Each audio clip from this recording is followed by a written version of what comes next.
Sexual reproduction भी कह सकते हैं, क्योंकि इसमें सेक्स ऑर्गन्स बनेंगे। अब हमने कहाँ पे छोड़ा था, किसका निर्माण हुआ था, स्पोर्स का, बीजाणुओं का, और वो स्पोर्स सारे कैसे हैं, हैप्लॉइड हैं। ठीक है, अब वो स्पोर्स बनाएंगे क्या, गैमेटोफाइट। गैमेटोफाइट कैसा होगा, अगुणित, क्योंकि स्पोर्स कैसे हैं, अगुणित। जो गैमेटोफाइट बनेगा उसी को प्रोथैलस भी कहते हैं। गैमेटोफाइट का दूसरा नाम है प्रोथैलस। ठीक है, ये जो गैमेटोफाइट बनेगा उसके अंदर जनन अंग बनेंगे, रिप्रोडक्टिव ऑर्गन्स बनेंगे, मेल और फीमेल अलग अलग, मेल का अलग और फीमेल का अलग। जब मेल और फीमेल सेक्स ऑर्गन्स बनते हैं तो उसके बाद फिर क्या होता है, फर्टिलाइजेशन होता है, निषेचन होता है, और फर्टिलाइजेशन होने के बाद वापस द्विगुणित कंडीशन आ जाती है, और द्विगुणित कंडीशन आते ही फिर क्या बन जाएगा, नया स्पोरोफाइट। स्पोरोफाइट बनेगा फिर तो हम कहाँ से शुरू हुए थे, स्पोरोफाइट से। स्पोरोफाइट्स के अंदर बने स्पोर्स, मियोसिस के बाद वो स्पोर्स बनाएंगे अब क्या, गैमेटोफाइट। गैमेटोफाइट में बनेंगे सेक्स ऑर्गन्स, मेल और फीमेल, नर और मादा, और फिर उनके अंदर फिर क्या होगा, निषेचन। निषेचन से वापस जाइगोट बनेगा, फिर से द्विगुणित कंडीशन, और वो जो जाइगोट होगा फिर नया पादप बनाएगा, नया स्पोरोफाइट। ये इसका जीवन चक्र है, समझ गए। जो स्पोर है, जो अपन ने अभी देखा था, उसमें बीच में ऐसे 3 पार्टीशन होते हैं, है पूरा सिंगल एक स्पोर, लेकिन इसके अंदर ये ट्राई रेडिएट कंडीशन दिखती है। बाहर की भित्ति ये काफ़ी छिद्र है इसके अंदर, और ये ऑर्नामेंटल ऐसे सजावटी है जिसको बोलते हैं एक्साइन, और अंदर की भित्ति को बोलते हैं इंटाइन। ठीक है, ये एक सिंगल बीजाणु है, एक है ये स्पोर, जो टेट्रास से सेपरेट होकर बना था वो एक सिंगल स्पोर है, जिसमें ये आकृति है इसकी, और इसकी जो डायमीटर है, ये जो यहाँ से लेके यहाँ तक, ये 0.03 से 0.05 मिलीमीटर का होता है। ठीक है, अब देखिए बहुत सारी प्रजातियां हैं लाइकोपोडियम के अंदर, और बहुत सारी जो प्रजातियां हैं उनमें अलग अलग प्रकार से ये स्पोर उगता है। ये कई प्रजातियों में तो एकदम से उगना शुरू हो जाएगा, उगना मतलब इसके अंदर विभाजन होंगे और ये क्या बनाएगा, गैमेटोफाइट, यानी तुरंत। और कई प्रजातियों में ये 8 साल तक जमीन के अंदर पड़ा ही रहता है, जमीन पे डॉर्मेंट, सुप्तावस्था में, अप टू 8 ईयर्स, 8 साल तक ये सुप्तावस्था में पड़ा रहता है ये बीजाणु। अब उसके बाद इसका जब जर्मिनेशन शुरू होता है, यानी इसके अंदर विभाजन शुरू होते हैं, विभाजन शुरू होने से गैमेटोफाइट बनने तक का जो समय है वो 8 महीने से 15 साल तक का हो सकता है। Development period from spore to gametophyte, यानी स्पोर से ये जो गैमेटोफाइट के निर्माण, ये मैंने गैमेटोफाइट बनाया है, स्पोर से गैमेटोफाइट तक के निर्माण का जो समय है वो 8 महीने भी हो सकता है, 9 महीने की, 10 महीने की, 1 साल की, 2 साल की, 3 साल की, और 15 साल तक, अलग अलग प्रजातियों के अनुसार। लिखते जाओ बेटा, लिख लिया है वैसे तुमने। तो अलग अलग स्पीशीज के अकॉर्डिंगली ये स्पोर से गैमेटोफाइट के जर्मिनेशन का समय अलग अलग वेरी करता है, 8 महीने से 15 साल तक। ठीक है, अब जब जर्मिनेशन शुरू होगा, अब जब इसका जर्मिनेशन शुरू होगा तो सबसे पहले विभाजन होगा, जिससे एक छोटा सेल और एक बड़ा सेल, और ये बाहर की जो एक्साइन है वो टूट जाएगी, जो बाहर की एक्साइन है वो टूट जाएगी। देखो यहाँ से मैंने एक्साइन नहीं दिखाई है इस एरिया में, वो टूट गई है, और एक विभाजन हुआ, इसके अंदर एक छोटा सेल बना और एक ये बड़ा सेल बना, लार्ज सेल, और छोटा सेल कहलाएगा राइजोइडल सेल।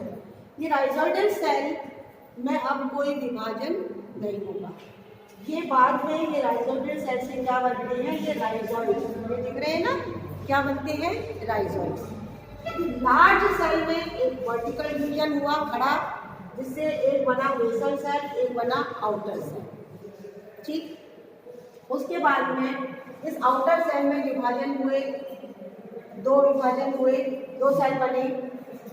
अब यहाँ तक, जहाँ तक ये विभाजन हुआ है वहाँ तक तो इसको जो भोजन था वो स्पोर के अंदर जितना था वो पर्याप्त था। अब और विभाजन होंगी, कोशिकाएं बढ़ेगी तो भोजन कम पड़ जाएगा, ऐसी कंडीशन में इसके अंदर एक कवक प्रवेश करता है, फंगस, जो फाइकोमाइसीटीज क्लास का होता है। फाइकोमाइसीटीज फंगस की लोअर क्लास होती है। फाइकोमाइसीटीज जो है वो लोअर क्लास है किसका? कवक का। फाइकोमाइसीटीज क्लास की कवक इसके अंदर प्रवेश करती है।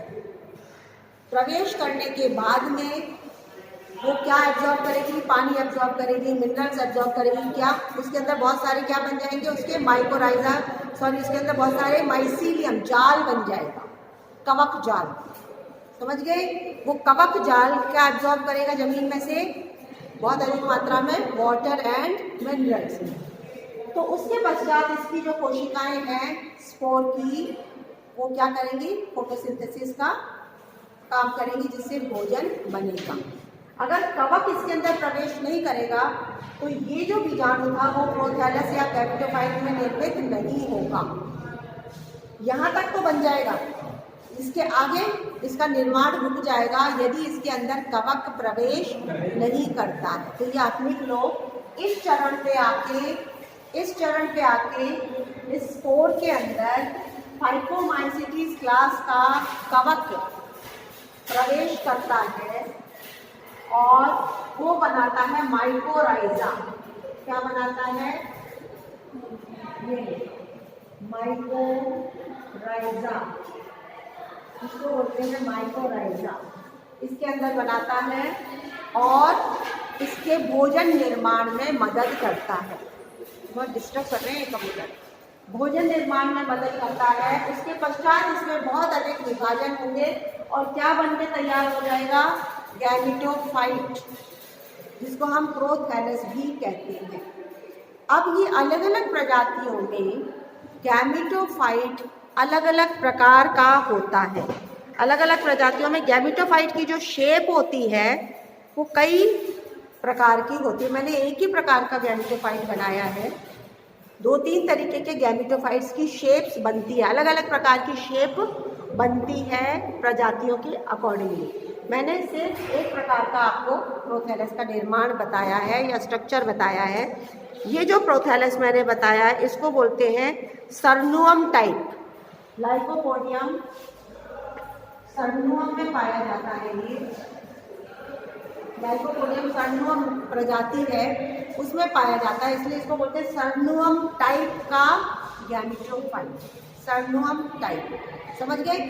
इसके अंदर आधा पोर्शन जमीन के नीचे रहता है। ये देखो, इसका ये जो पोर्शन है ये एक तिकोना आकृति है, इसकी ट्रायंगुलर आकृति है। और इसका एक जो आधा पोर्शन है वो इसके अंदर रहेगा, जमीन के नीचे रहेगा।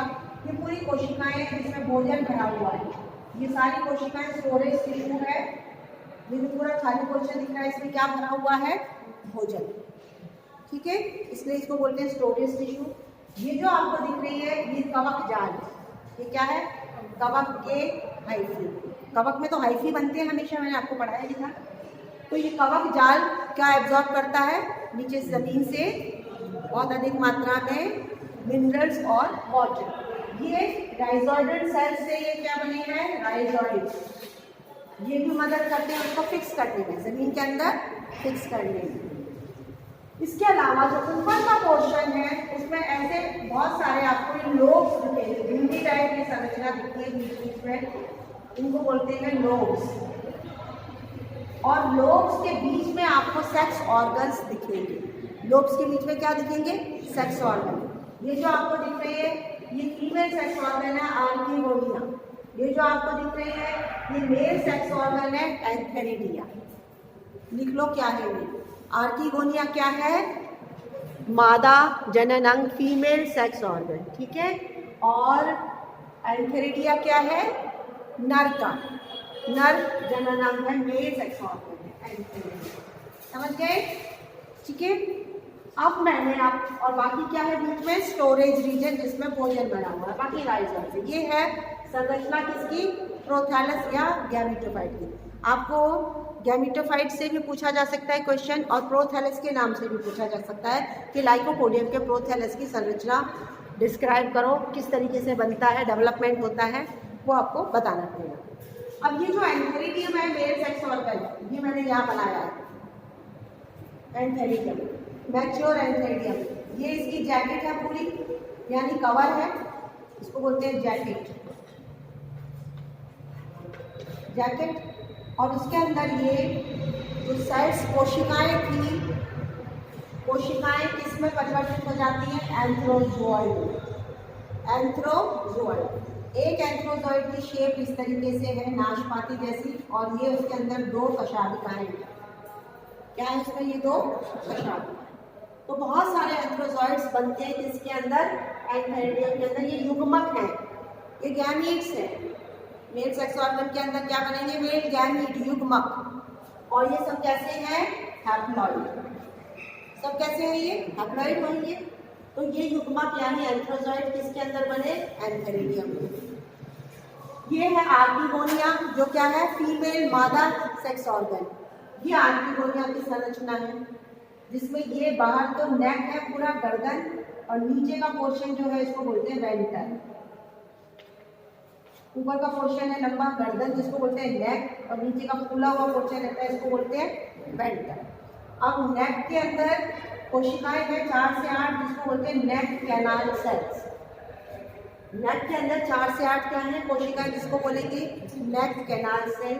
वेंटर के अंदर 2 कोशिकाएं हैं, ऊपर वाली वेंटर कैनाल सेल, नीचे वाली एल। ये क्या है? एल। और ये क्या है? Venter canal cell. और ऊपर बीच की जो कोशिकाएं हैं इसको बोलते हैं हम नेक कैनाल सेल्स। और बाहर जो कवरिंग है ये पूरी क्या है? नेक। ये है आर्किगोनिया की संरचना। अब इसमें युग्मक क्या है? यहाँ पे तो ये सारे के सारे नर युग्मक हैं एंथ्रोजोइड, और यहाँ मादा युग्मक केवल ये एग है, अंडा एक ही, ये मादा युग्मक है। मादा जनन अंग के अंदर युग्मक है एग। मेल जनन अंग के अंदर युग्मक बहुत सारे हैं एंथ्रोजोइड्स। सारे कैसे हैं? अगुणित, हैप्लॉइड। ठीक है, समझ आ रहा है? अब क्या होगा कि ये जो नेक है ये ऊपर यहाँ से डिसॉल्व हो जाएगा। लिखते जाओ, नेक का जो शीर्ष पे जो नेक की जो कोशिकाएं हैं वो टूट जाएंगी। ठीक है, उसके बाद में नेक कैनाल सेल की कोशिकाएं और वेंटर कैनाल सेल की कोशिकाएं भी सब टूट जाएंगी। किसकी कोशिकाएं? नेक कैनाल सेल की जो 4 से 8 कोशिकाएं हैं, और वेंटर कैनाल सेल एक है। इसका नाम पूरा पूरा लिख लिया ना आपने? एनसीसी का मतलब है नेक कैनाल सेल, और वीसीसी का मतलब है venter canal cell. Venter canal cell और नेक कैनाल सेल सारे डिसरप्ट हो जाएंगे, टूट जाएंगे। सारे टूटने के बाद एक आकृति बनेगी म्यूसिलेज। यहाँ पे एक ऐसा पदार्थ बन जाएगा इनके टूटने से, जो क्या करेगा, जिसको बोलते हैं म्यूसिलेज। म्यूसिलेज की एक प्रवृत्ति होती है कि वो पानी को एब्जॉर्ब करता है। ये सारी कोशिकाएं टूट करके क्या बनाएंगी? एक आकृति बना लेंगी, और वो सिरे पे चिपक जाएगी, म्यूसिलेज की आकृति। अब म्यूसिलेज की प्रवृत्ति होती है कि पानी एब्जॉर्ब करता है, पानी को एब्जॉर्ब करता है। पानी को एब्जॉर्ब करने से ये मुंह खुल जाता है, नेक का खुलेगा, प्रेशर आएगा, और यहाँ से जगह बन जाएगी, क्योंकि ये तो सारे डिसॉल्व हो गए ना, ये तो सब हट गया यहाँ से यहाँ तक, ये सब टूट गए। टूटने के बाद यहाँ पे उन्होंने धुंडी बना दी, जिसने पानी एब्जॉर्ब किया, और ये जगह हो गई, जगह हो गई। इसी तरीके से ये भी जैकेट भी टूटेगी, यहाँ से ये जैकेट भी टूटेगी, और ये एंथ्रोजोइड्स निकल के सारे बाहर आ जाएंगे। मैंने शुरू में बताया था लाइकोपोडियम कहाँ पाया जाता है? जहाँ होती है नमी, बताया था ना, जहाँ क्या होता है? पानी या फिर नमी। उस नमी में ये एंथ्रोजोइड्स तैरते हुए जाएंगे किसके पास? आर्किगोनिया के पास। लिखते जा रही हो ना बेटा, मैं बहुत धीरे धीरे बोल रही हूँ, इसीलिए कि आप हर चीज़ को लिख लिया करो। एंथ्रोजोइड्स उस नमी में जो मॉइस्चर है उसमें तैरते हुए कहाँ पहुँचेंगे? इस म्यूसिलेज से अट्रैक्ट होंगे, क्योंकि इस म्यूसिलेज में एक विशेष प्रकार की गंध होती है। म्यूसिलेज में एक विशेष प्रकार की गंध होगी, जिससे ये एंथ्रोजोइड उसकी तरफ आकर्षित होंगे, वहीं पहुँचेंगे जहाँ पे क्या है? आर्किगोनिया। अब आप इधर देखो, एंथेरिडियम भी यहाँ है, आर्किगोनियम है, तो ये एक ही गैमेटोफाइट के अंदर। अब इनको यहाँ से निकल के यहाँ तक आना है, समझ रहे हो ना, यहाँ से निकल के केवल यहाँ तक ही तो आना है। ये रप्चर हो जाएगा, टूट जाएगी इसकी जैकेट, एंथ्रोजोइड की जैकेट टूटेगी, एंथ्रोजोइड्स बाहर निकलेंगे और निकल के कहाँ आएंगे, यहाँ आर्किगोनिया के पास, जहाँ पे वो म्यूसिलेज निकल चुका है और म्यूसिलेज में से एक स्मेल निकल रही है, वो स्मेल से अट्रैक्ट होकर के आर्किगोनिया के पास आएंगे। कौन? एंथ्रोजोइड। बहुत सारे प्रवेश कर जाएंगे लेकिन केवल एक इसको फर्टिलाइज करेगा, एग को। प्रवेश तो बहुत सारे करेंगे लेकिन फर्टिलाइजेशन, निषेचन करने में केवल एक ही सक्सेसफुल होगा, बाकी सब फिर हट जाएगा। जैसे ही यहाँ पे निषेचन होगा ये तैयार हो जाएगा जाइगोट। ये क्या बन जाएगा? जाइगोट। यहीं पे बनेगा जाइगोट, किसके अंदर? गैमेटोफाइट में। यही तो फर्टिलाइजेशन हो रहा है। फिर ये जाइगोट टूट के अलग हो जाएगा और फिर बनाएगा, कुछ समय तक तो डेवलप होगा इसमें, और भोजन किससे लेगा? गैमेटोफाइट से। उस समय तक तो ये इसी के ऊपर डेवलप होके बनेगा। ये जाइगोट का विकास कुछ समय तक कहाँ चलेगा? यहीं पर, इसी में तो है ना, यहीं पर तो बन रहा है। ये आर्किगोनिया है, यहाँ से एंथ्रोजोइड्स निकल के आए, फर्टिलाइजेशन हुआ, यहाँ जाइगोट